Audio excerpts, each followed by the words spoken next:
James and the Old Coaches. Written and told by Kiefer Adams. There was a rake of 3 old coaches that had been on the Fat Controller's railway long before Thomas came to the island. James, Edward and Henry took it in turns to pull these coaches as part of their suburban trains. James loved these coaches and would seek every chance he got to pull them, as he thought they went well with his smart red paint. One day at the sheds, James was in a foul temper. "It's not fair," he huffed crossly. "They have been on the railway for many years. Why do they have to be scrapped?" "What's being scrapped?" Henry yawned from the other end of the shed. "The old coaches," rapped James. "The Fat Controller said that some fancy new ones were being brought over from the mainland." "I saw them in the yard this morning," said Percy. "They're really nice." James scoffed. "I'm still going to take those old coaches out," he fumed. "I wouldn't do that if I were you, James," Edward warned. "The Fat Controller has placed them in the main siding at the big station. I will be taking them with my scrap train this afternoon." James was furious, but all he could do was mutter under his breath as he headed off to work. James pulled into the big station. Waiting for him at the platform was a beautiful rake of red coaches. "Ugh, horrible things," he grumbled. He then noticed the old coaches sat in the siding. James looked at the new coaches for a few seconds, and then looked back at the old ones. "I'm sure the passengers wouldn't mind one more outing with the old coaches," he said to himself. That afternoon, Edward arrived with a scrap train to take away the old coaches, but was very surprised to see that they weren't there waiting for him. "That's odd," he thought.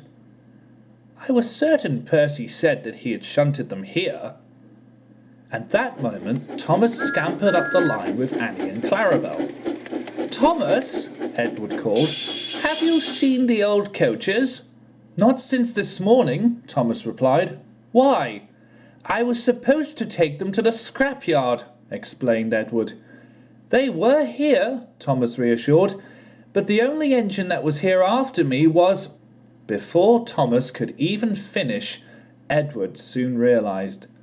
"I must find the Fat Controller," he fumed, and hurried away, leaving a confused Thomas, Annie and Clarabel behind.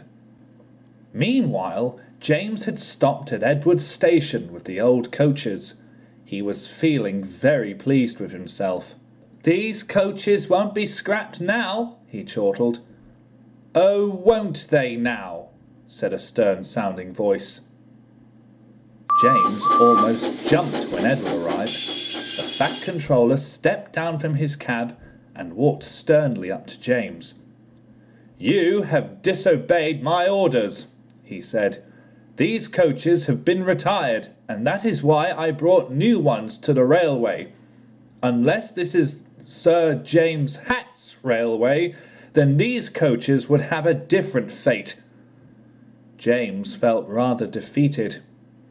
At the Fat Controller's command, he shunted the coaches in the station siding, and Edward then took them back to the big station to join his scrap train.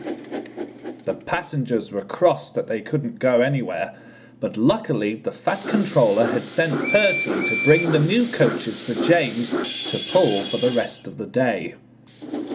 At first, James didn't like the new coaches and felt rather silly, but as he puffed up Gordon's Hill, he had to admit that his smart red paint looked very stylish with their own.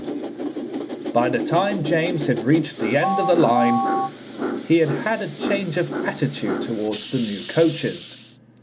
In truth, he was going to miss the old ones, but he knew that they had had a long and useful working life.